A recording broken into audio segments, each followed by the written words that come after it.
Hello friends, welcome back to the VTuber Voices podcast. On this podcast, we love to talk about what it's like to be virtual as well as how to run our own business as content creators and how to grow and thrive. We'll be continuing our episode with PHIA, the season with PHIA, and we'll talk about taking risks when we're young and why PHIA and I both think that is vital to success.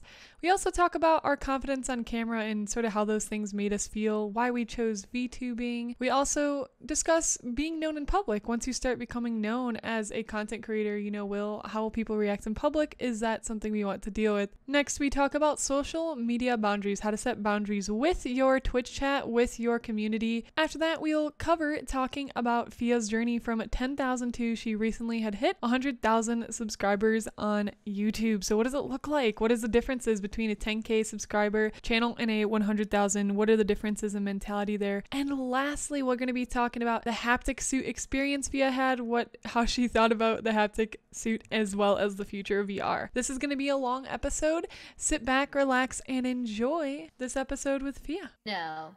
So Gary V, he's like a spokesperson, motivational.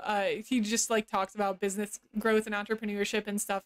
And he's talked about like when you're young, that's the time to take those risks, to take those jumps. And some people's families and like their parents have programmed into their mind like you have to go to school and you have to do these things to make sure like your future is secured. And while it's important to make sure your future is secured and such, again, taking the time to learn about, but just taking the time to do things that are high risk when you're younger is better, because you have your whole life. And lots of people when you're young, they tell you figure it out, like your parents are like figure it out, or some people's are, not everybody's. And it's when you're younger, like I think that's the best time, like you said, to experiment, explore, and like if you want to do something, really go for it, even if it seems risky or like not in the norm. Because a lot of people, I think, in like modern day, like especially parents and older people, are like, they don't understand content creation. They don't understand like virtual reality. They don't understand what this realm is.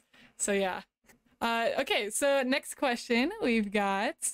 Okay, so were there ever times you regret showing yourself on camera and wish that you had kept your real identity private? Honestly, no. I've always felt confident showing my real self. Like, obviously, I feel like I have some confidence issues, so it's nice that I use my avatar. For the most part, like, I don't really have any problem with showing my real self, and I'm happy for people to know like the real me and the virtual me and associate like both lives as one.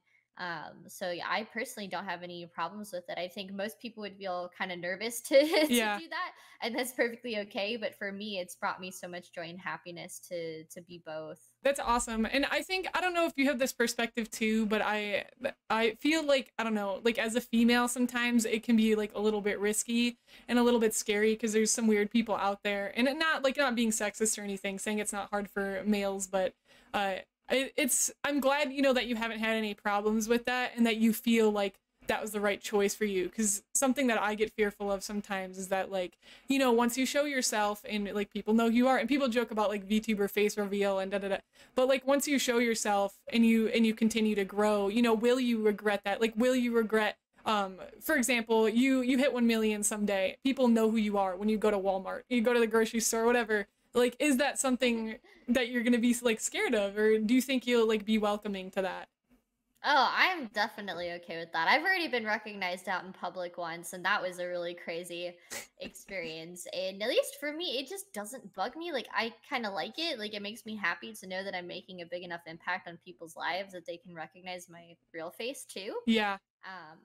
I don't really feel like, I don't know. I just don't like, I have no problem. Like, I feel like I'm a very open person. Yeah. I'm not very secretive. Like, I can kind of just say and show like who I am in my life to people. And I don't feel like much is like off limits. Like, obviously I have things I'm not going to like go around like spurting out. But yeah, for the most part, like I just don't feel like I have anything to hide. So I'm just not nervous. Yeah. Yeah.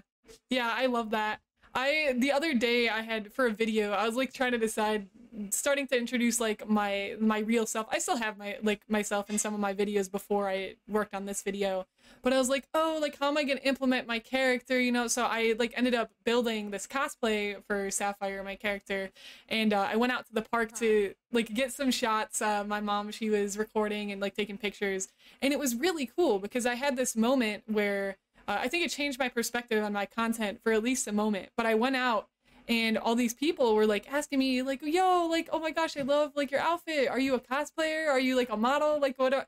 And it was just cool. And there's this little girl who came up to me and she was like, oh my gosh, you're so beautiful. And she asked, I know, it was so cute. And she asked her mom, and I took a picture with her.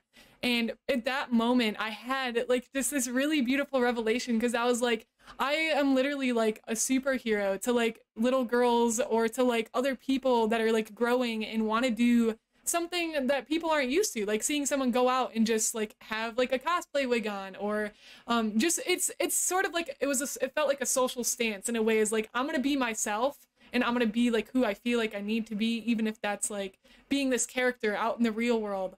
And it inspires people, and it makes them look at you, and it makes them wonder, wow, like how can I change my life to be living it with such passion and such freedom without what other people think or care about. Yeah, it was a super cool experience, and it just reminds me like of what you were saying about going out and being recognized in public that one time, and it was like, that's your impact, like that's who you are. People know you and you're changing people's lives. Yeah, I love it. Yeah, I'm just super proud. And it sounds like you had a really cool moment as well. And so, yeah, it's just, yeah, unexplainably awesome. Yeah, unexplainable. I love that so much. Unexplainably awesome. Oh my gosh, yes. So, going a little bit off of that question, I know you said like you didn't feel like you really need to hide anything, but are there any precautions that you take to make sure that you're not sharing too much of real life, or like boundaries that you set up? I don't know. I don't tell people where I live. Like, right. Of course. You know what I mean? Like stuff like that. Yeah. I am a strong believer in not over Twitter sharing. That's a huge thing for me. So I would say that's a big thing where I cross the line, that I feel like a lot of people just let loose, is when I'm having a bad day or I'm in a bad mood or someone pisses me off and I just don't feel happy and I just want to subtweet someone so bad. I never do it. I never do. Because I just don't let negativity come out or rule my life or anything like that. Even though I get in like funky moods and I get angry or upset or whatever, because everybody does, I don't allow that to be my internet persona whatsoever. I do not show that, because I think it's quite irresponsible and just adds negativity to my content that I don't ever want to have. No, I agree with you with like oversharing on Twitter, the whole negativity thing. And I'm glad that you keep those strong boundaries of like, this is my internet persona. I'm PHIA. And like this positive influence, and sticking by that is so important. Oh yes, I remember I was gonna say, so many people, they don't take responsibility for what they put out, or once they do gain traction or influence. And I think it's really cool, again, that you stand by those values for who you are as well as your character. Like, this is positivity. I'm not going to, just because I had a bad day, I'm not gonna rant it to you guys. I could, but that's so responsible of you to internalize those emotions, deal with them in another like healthy coping way, instead of like putting it out towards the people who know you through social media. Yeah, exactly. So as far as, again, going back to a little bit of the boundaries, have you ever struggled with boundaries with people in your community? And I know this can get like personal sometimes, so of course only share what you want, but what is your advice for boundary setting when you're a content creator? Yeah, I mean, boundary setting is really important, because a lot of times if you don't set those boundaries, your audience will start controlling you. Yes. If you know what I mean? Yeah. Where they will dictate what kind of content you make. They will dictate what kind of things are acceptable in your... I actually went on someone's like stream at one point, and they like... she just didn't do a good job of setting boundaries with her audience. So they would just call her names and say all of this kind of like weird stuff to her, and kind of like harass her while she was like interviewing me, and I was like, do you not have mods? Do you not have Yeah. rules? Like, what's going on here? And I didn't know what to say or do. I was just so like it was just so outrageous to me. So yeah, I think setting clear boundaries about what can be said, what cannot be said, what things are allowed to be discussed, that's a big thing for me. Is like in my Discord server, I have pretty strong rules about like no NSFW content, no negative content, no saying mean things to other people, and like I keep it pretty strict with that kind of stuff because I want my community to be a happy, positive, Yeah. and welcoming place, a place where people can get help and where they can express themselves online. And I think setting those rules about what is acceptable is really important because it sets the standard for what kind of people are going to be attracted to you and your content. Yes, I absolutely agree. And that's kind of like why, and I've thought about going back, but that's why I sort of chose like a family friendly route too. Not even because like I swear sometimes like in my real life now I would say maybe I don't because we don't have swearing and stuff on our stream. But I think it just sets it, like you said, it kind of attracts just the right kinds of people, because if you allow things like NSFW or people to say like really dark things and you don't set that up, like you said, with your friend, it allows your audience to control you. I really liked hearing it that way because that's so true. It's just wrong with me. You don't want them to control you. And yeah, that was just a really good way to phrase it. And again, I'm really glad to hear you have those strong boundaries because it really shows through in your content and like in your Twitch chat, all that stuff. I appreciate that. So how has your lifestyle changed since becoming a YouTuber? I know you said you left school to become a YouTuber. How has anything else sort of changed for you? Oh yeah, well, I ended up moving to Florida to live with my grandparents after I started YouTube because they had a lot more space in their house, and I wanted to get away from my parents for a bit and kind of get this independence of being able to kind of make my content and feeling like, you know, a little bit more independent.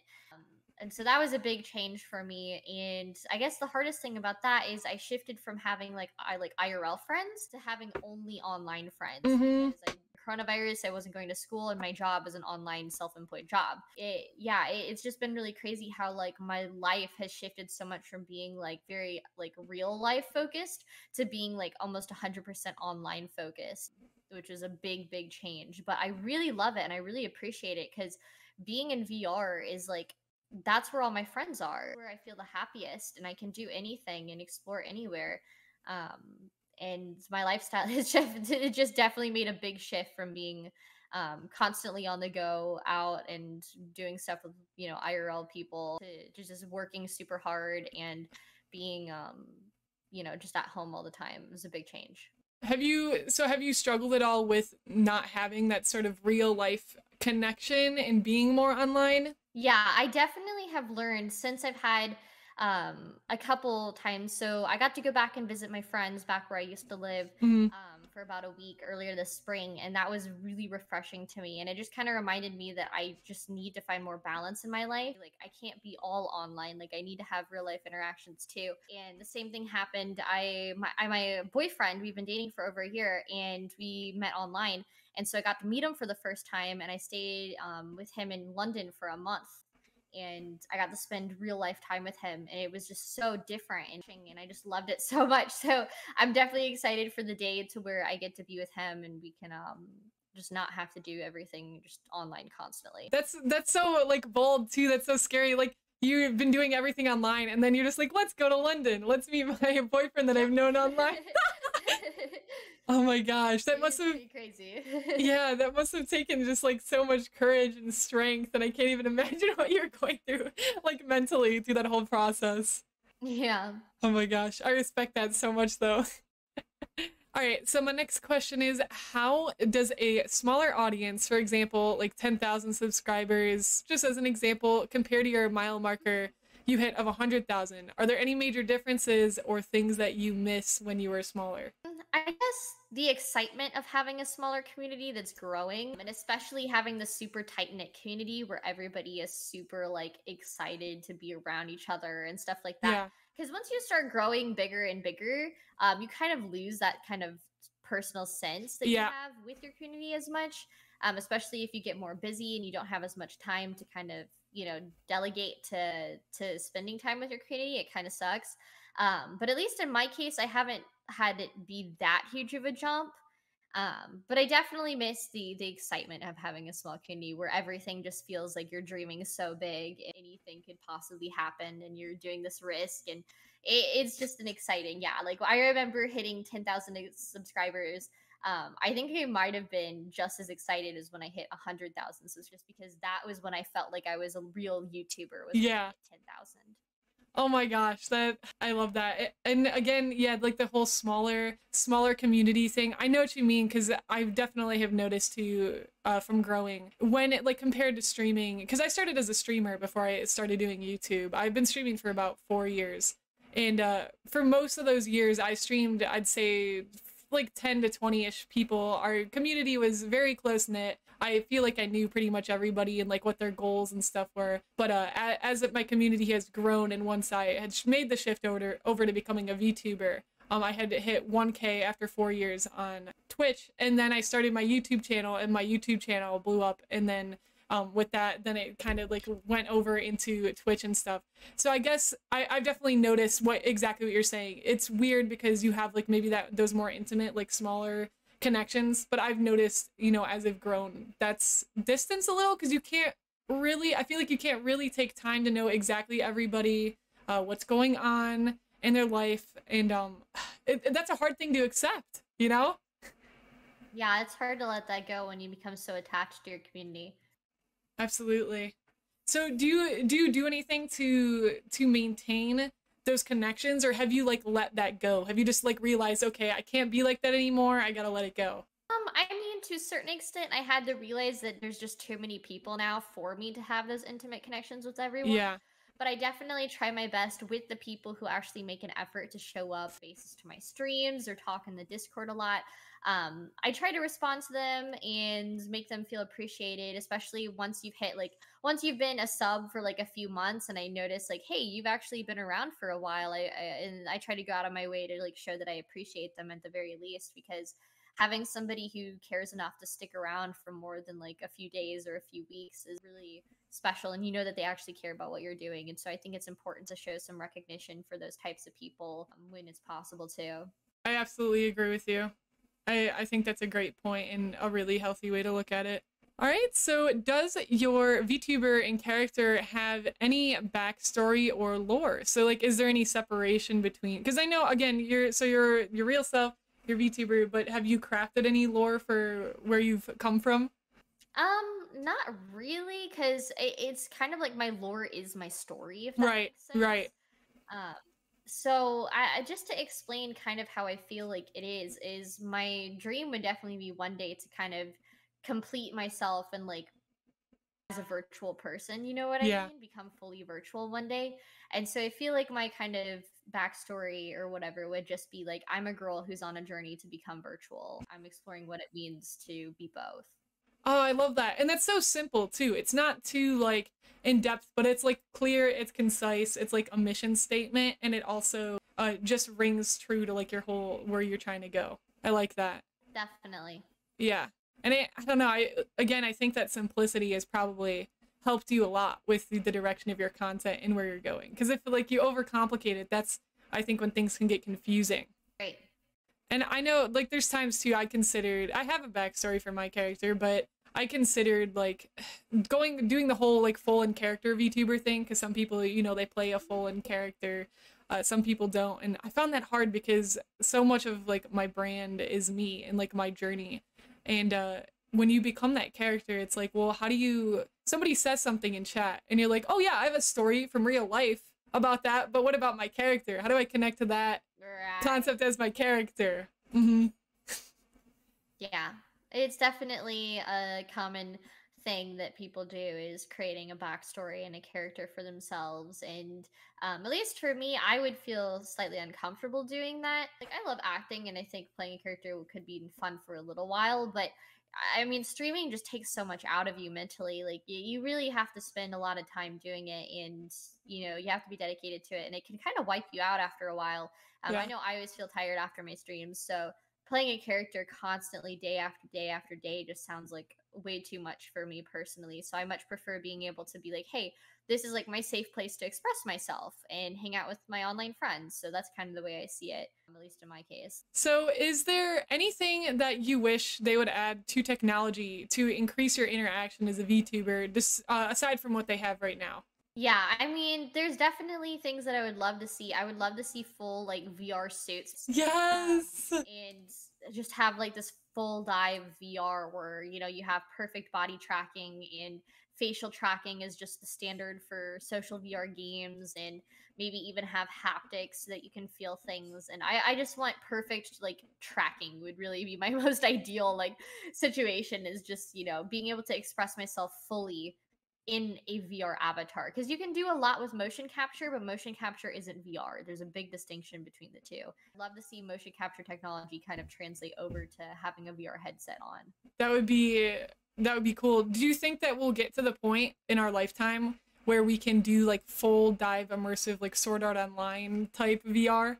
I think to an extent we will have that, yes. Yeah. There's no doubt in my mind that we're going to get very, very close. I just don't know how far that's going to go.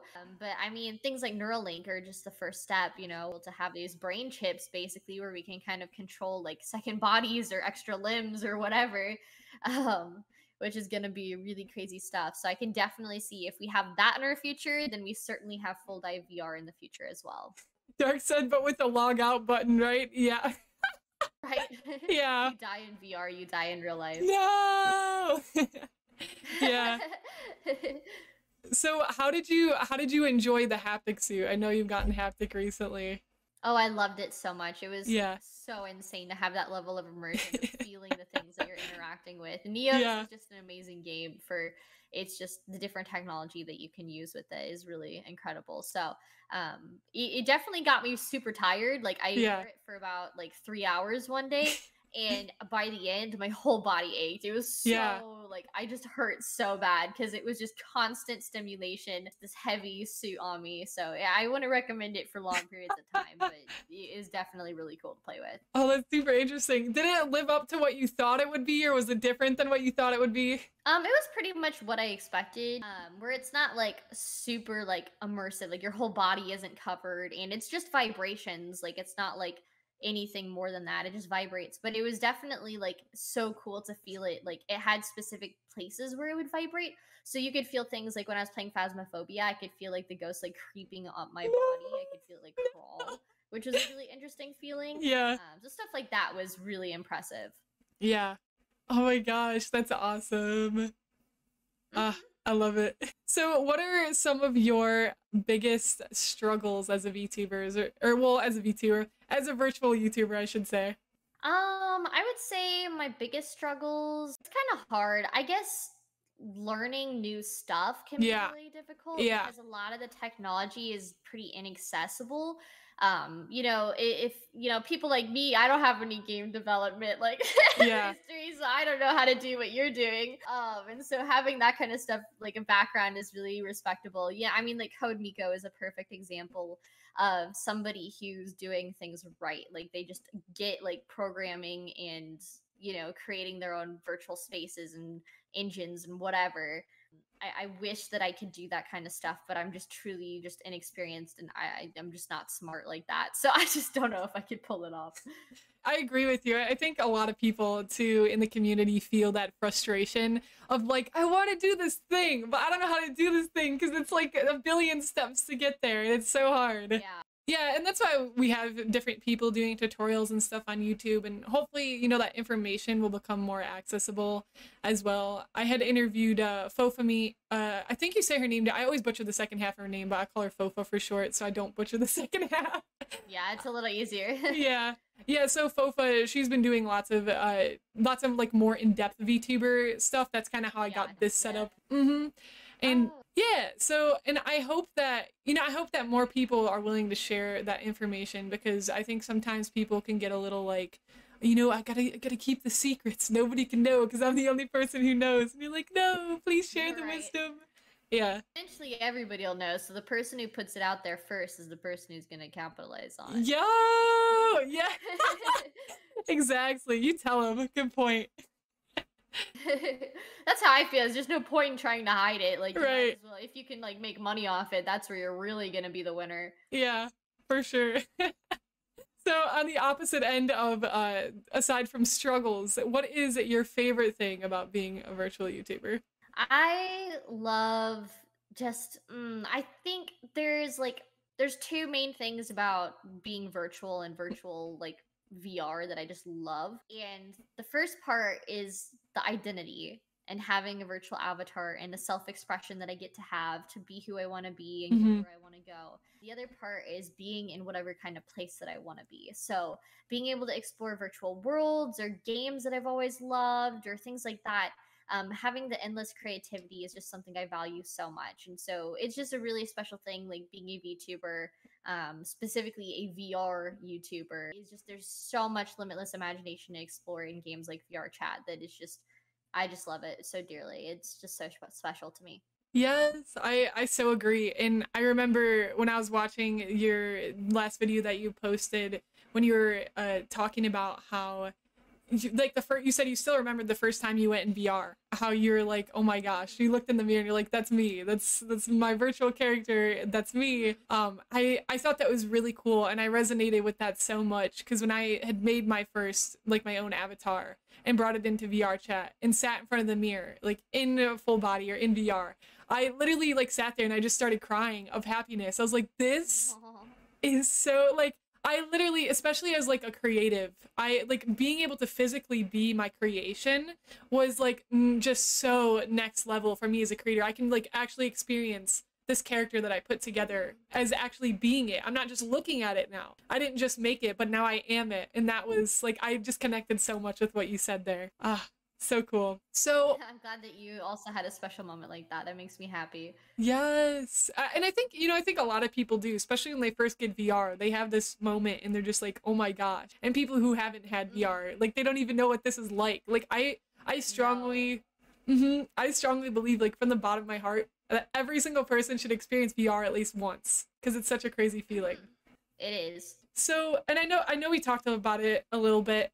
So what are your plans moving forward? So I know you talked about like the way future, about having the virtual reality show be multiple branches of entertainment. So maybe we can talk about like the sort of midway ground, like what you're doing now moving forward. Yeah, I mean, I'm pretty much just trying to keep up with what I'm doing and just Yeah.